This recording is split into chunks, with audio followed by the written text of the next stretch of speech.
안녕하세요. 한산 한작가입니다. 오늘은 10월 1일 화요일입니다. 날씨가 잔뜩 흐리지만 이제 낙엽의 계절, 수의 계절 가을로 접어듭니다. 약간의 비가 내리겠지만 그 비가 마음이 위로가 되는 단비가 되길 바라봅니다. 오늘은 20번째로 지난 시간에 이어 사문제 해결에 있어 기초 중의 기초인 구조와 전략 사고의 초석, 논리적 사고의 4대 원칙을 말씀드리겠습니다. 많은 사람들은 생각하는 걸 싫어합니다. 그만큼 힘들기 때문입니다. 비즈니스나 일상생활에서 생각의 어려움을 해결하는데 아주 큰 도움을 주는 내용이 될 것이라 확신합니다. 시작하겠습니다. 물리적 사고 4대 원칙은 구조와 전략 사고를 일상생활과 업무에 더 쉽게 녹일 수 있게 만들어줍니다. 4대 원칙이란 숫자가 나타내는 사실에 근거하고 수상보다 통찰을 우선시하며 미시 원칙, 가설을 전제로 한 사고방식을 의미합니다. 이 중 1과 2는 수치 분석 및 과학적 기법에 근거하는 행위규칙이며 3과 4원칙은 사고의 방향을 지도하는 방법론이라 보시면 됩니다. 지난 시간 주제를 간략 리뷰해 드리겠습니다. 1원칙은 팩트-베이스드, 숫자가 나타내는 사실에 근거해야 한다입니다. 모든 현상이 수치로 수집되고 데이터의 형태로 구현되는 현대사회에서 숫자는 상당히 중요한데 그렇다고 숫자의 나열은 의미가 없습니다. 숫자들이 검색, 통계, 분석이 가능하도록 데이터화되고 그 데이터화된 결과물에 데이터 분석을 더하면서 숫자의 가치가 커졌습니다. 다만 조사와 검증을 거치지 않은 숫자는 속임수라고 가설하고 숫자의 생성, 선별, 해석에는 사람이 개입하기 때문에 그 과정이 왜곡될 수 있어 무엇이 진실인지 식별하는 능력을 갖추고 독자적 판단을 할 수 있는 능력이 필요합니다. 이 원칙은 표상보다는 통찰을 우선시해야 한다입니다. 통찰은 복잡하고 무질서해 보이는 각종 사건들과 정보들의 모든 표상의 맥락을 연결할 수 있는 꿰뚫는 근본적인 원리입니다. 수많은 데이터에서 중요한 것을 추려내는 통찰력, 그 힘은 사실에 기반한 의사결정의 핵심입니다. 믿기지 않으실 수 있지만 분명 통찰력은 훈련에 의해 향상될 수 있습니다. 비즈니스 통찰은 더욱더 그렇습니다. 그림에서 보시듯이 오늘은 방법론인 원칙 3, 미시 프린시펄, 원칙 4, 하이퍼시스 드리븐 이 두 가지에 대해 말씀 나누겠습니다. 원칙 3은 미시 원칙입니다. 사업 현장에서 프로젝트를 수행할 때 우리는 차원 분류와 미시 원칙으로 수많은 이론 프레임을 만들고 이를 토대로 전체 프로젝트 논리를 세웁니다. 그 과정에서 전통 이론을 학습하는 것에서 그치지 않고 새로운 구조를 창조하는 일은 비일비재하게 일어납니다. 오늘은 전통적 경영학 6가지 이론을 체계적 비판해 보면서 미시 원칙을 어떻게 적용 확장하는지 살펴보겠습니다. 첫 번째는 패스터 분석입니다. 정치, 경제, 사회, 기술을 가지고 기업의 외부 거시경제 환경을 평가하는 모델입니다. 예로 당신이 글로벌 펀드 책임자인데 어떤 지역에 투자할 것인가 할 때 사용합니다. 그런데 과거의 분류 기준으로 평가를 하는 데는 한계가 있습니다. 현대에는 전쟁의 위험이 다가오고 동서양 문화의 충돌이 커지면서 군사, 문화를 단독으로 논의하는 것이 중요해진 것입니다. 이에 패스트 모델을 확장한 거시 환경을 판단하는 새로운 프레임을 만들어 봐야 합니다. 두 번째는 포터의 5가지 경쟁 요인 모델입니다. 산업 매력도를 평가합니다. 기존 기업 간 경쟁, 신규 진입자의 위협, 대체제의 위협, 공급자의 협상력, 구매자의 협상력에 따라 산업 매력도는 달라집니다. 기업 전략 분석 과정을 체계화함으로써 단시간 내에 1차적 판단 결과를 도출하는 데 유용합니다. 그런데 이러한 포트의 이론은 완벽할까요? 그렇지 않습니다.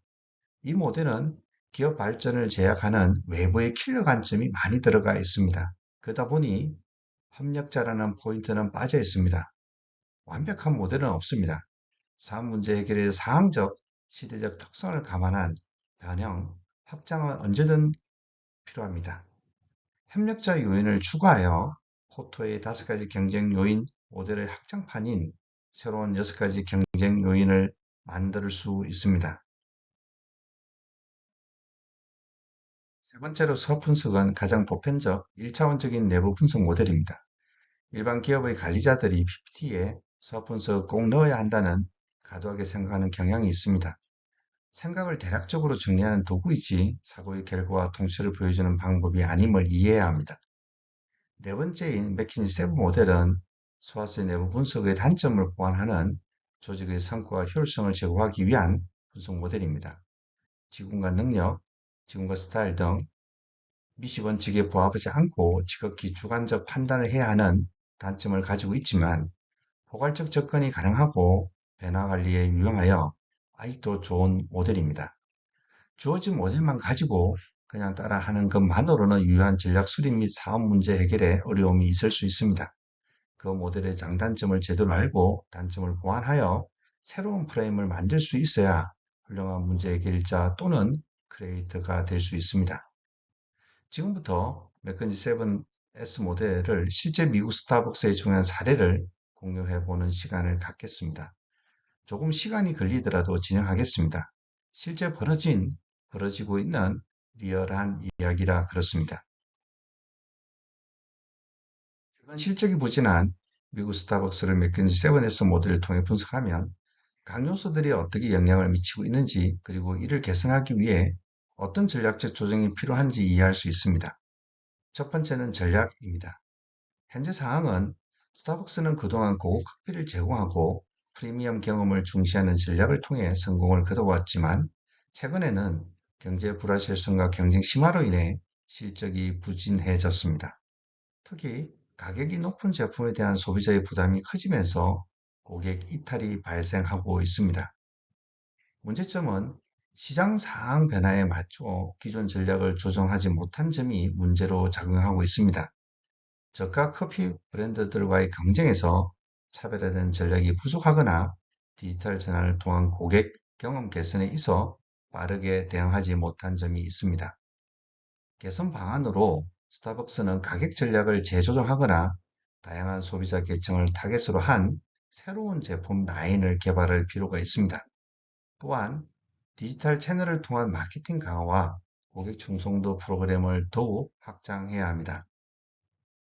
두 번째는 구조입니다. 현재 상황은 스타벅스는 글로벌 기업으로 다수의 지침과 복잡한 조직 구조를 가지고 있습니다. 그러나 이러한 복잡한 구조가 신속한 의사결정과 핵심을 제외하고 있습니다. 문제점은 조직 구조가 지나치게 중앙 집중적이고 의사소통이 비효율적이고 현장 문제에 대한 빠른 대응이 어려운 상황입니다. 개선 방안으로 조직 구조를 보다 유연하고 분권화된 형태로 재편할 필요가 있습니다. 특히 현지 시장의 특성에 맞춘 의사결정 권한을 지역 관리자들에게 부여하여 현지 고객의 요구에 신속하게 대응할 수 있도록 해야 합니다. 세 번째는 시스템입니다. 현재 상황은 스타벅스는 강력한 공망 시스템과 포스 시스템을 통해 운영 효율성을 높이고 있습니다. 그러나 최근에는 공급망 문제와 기술적 문제로 인한 운영 차질이 발생했습니다. 문제점은 기술 시스템의 노후화나 공급망 관리 문제로 인해 매장 운영에 차질이 생기고 이는 고객 경험의 저하로 이어지고 있습니다. 최신 기술을 도입하여 시스템을 업그레이드하고 공급망 관리 효율성을 높이는 방향으로 개선할 필요가 있습니다. 예를 들어 재고 관리 자동화 시스템이나 AI 기반 고객 분석 시스템을 도입을 검토해야 합니다. 네 번째는 공유 가치입니다. 현재 사항은 스타벅스는 사회적 책임, 지속 가능성, 그리고 커뮤니티 기여 등의 가치를 중요시해 왔습니다. 그러나 최근 직원들과의 갈등이나 기업의 사회적 책임 실천에 대한 비판이 일어나면서 이 공유 가치가 약화된 것으로 보입니다. 문제점은 회사의 가치와 실제 행동 간의 괴리가 발생하여 내부 직원과 고객의 신뢰가 저하되고 있습니다. 스타벅스는 원래의 가치를 재확립하고 이를 실천하는 구체적인 행동 방안을 제시해야 합니다. 특히 직원 복지 향상과 지역사회 기여 활동을 더욱 강화해야 합니다. 첫 번째로 스타일입니다. 현재 상황은 스타벅스의 경영 스타일은 오랫동안 고객 중심적이고 혁신을 추구하는 스타일이었습니다. 하지만 최근 과도한 비용 절감 정책이나 급격한 변화 관리 실패가 문제로 지적되었습니다. 문제점은 리더 스타일이 현장의 목소리를 반영하지 못하거나 변화 관리에 있어 지나치게 탑다운 방식으로 진행되어 조직 내부의 저항이 발생하고 있습니다. 개선 방안은 보다 참여적이고 현장 중심적인 리더십 스타일로의 전환이 필요합니다. 특히 직원들의 의견을 수렴하고 변화 관리를 점진적으로 진행하는 것이 중요합니다. 여섯 번째, 인재입니다. 현재 상황은 스타벅스는 전 세계적으로 수많은 직원을 보유하고 있으며 그들의 역량 개발과 복지가 중요한 요소입니다. 그러나 최근에는 인력 부족과 직원 만족도 저하 문제가 대두되었습니다. 문제점은 인력 채용과 유지에서의 어려움, 그리고 직원 교육과 복지의 미비가 문제로 작용하고 있습니다. 직원 교육 프로그램을 강화하고 복지 혜택을 개선함으로써 우수 인재를 유지하고 신규 인력을 효과적으로 채용할 수 있어야 합니다. 또한 현장 직원들의 만족도를 높이기 위한 다양한 노력을 시도해야 합니다. 일곱 번째로 역량입니다. 현재 사항은 스타벅스는 프리미엄 커피 제조 및 판매, 고객 서비스 등의 핵심 역량을 보유하고 있습니다.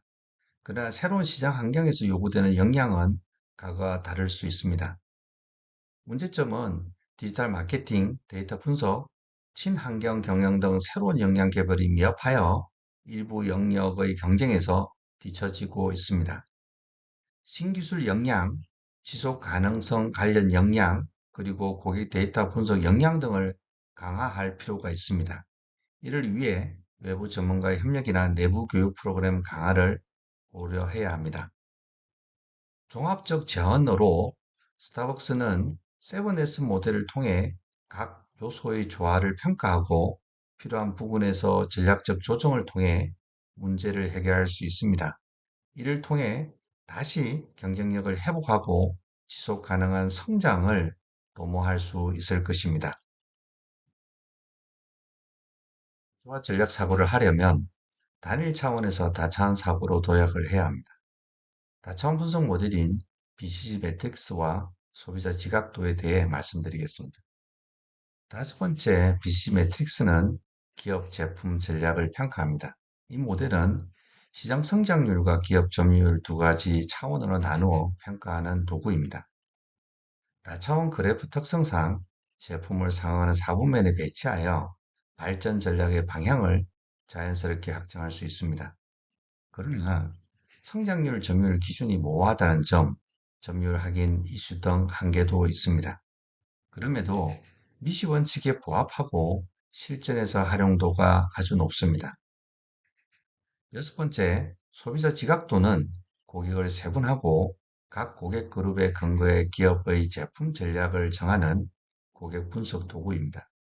가치 인식과 이미지 인식 이 두 가지 차원으로 나누어 사용합니다.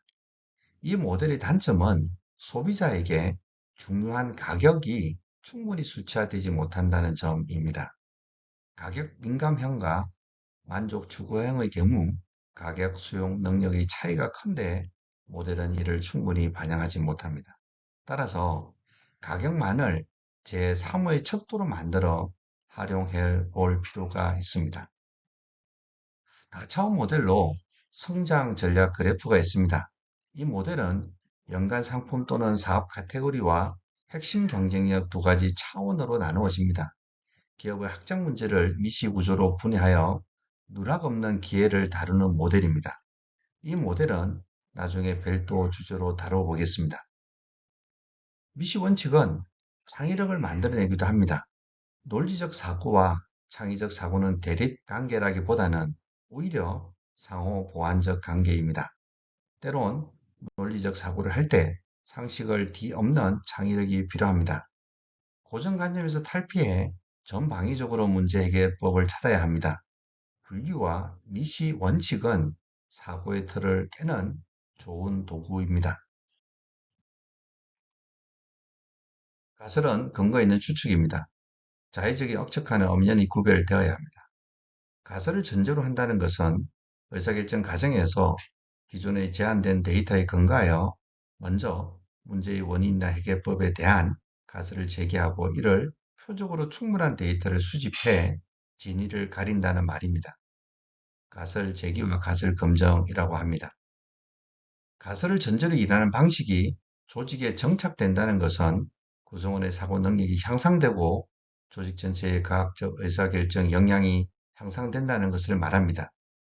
이를 위해서는 기업 차원에서 세 가지 지원이 꼭 필요합니다. 조직, 프로세서, 문화입니다. 첫 번째는 조직인데 프로젝트 수평적 의사결정 구조, 소수정예의 팀 구성을 유지해야 한다는 의미입니다. 두 번째는 프로세스로서 가설 제기에서 검증까지 폐쇄순환 시스템을 형성하여 모든 가설에 대해 지정한 책임자가 검증하고 즉시 피드백하는 과정을 확보해야 한다는 의미입니다. 세 번째는 문화로서 사람보다는 사안 자체로 판단하고 토론을 할 때는 데이터와 논리에만 집중하고 통일된 용어와 개념을 사용하도록 내부 의사 소통 방식을 규범화해야 한다는 의미입니다. 지금까지 살펴본 논리적 사고의 4대 원칙은 특정 업계에만 적용되는 기술이나 방법이 아닙니다. 구조화 전략 사고를 일상생활과 업무에 활용하기 위한 원리입니다. 동시에 4대 원칙은 숫자와 논리를 강조하고 가감한 가설과 자세한 검증을 장려하는 현대과학과도 일치합니다. 두 번에 걸쳐 진행한 논리적 사고의 4대 원칙에 대한 이야기는 마치겠습니다. 궁금하거나 제안사항이 계시면 댓글 부탁드립니다. 지금까지 한산 한작가였습니다. 구독, 좋아요 부탁드립니다. 많은 힘이 됩니다. 고맙습니다. 2024년 10월 1일 화요일입니다.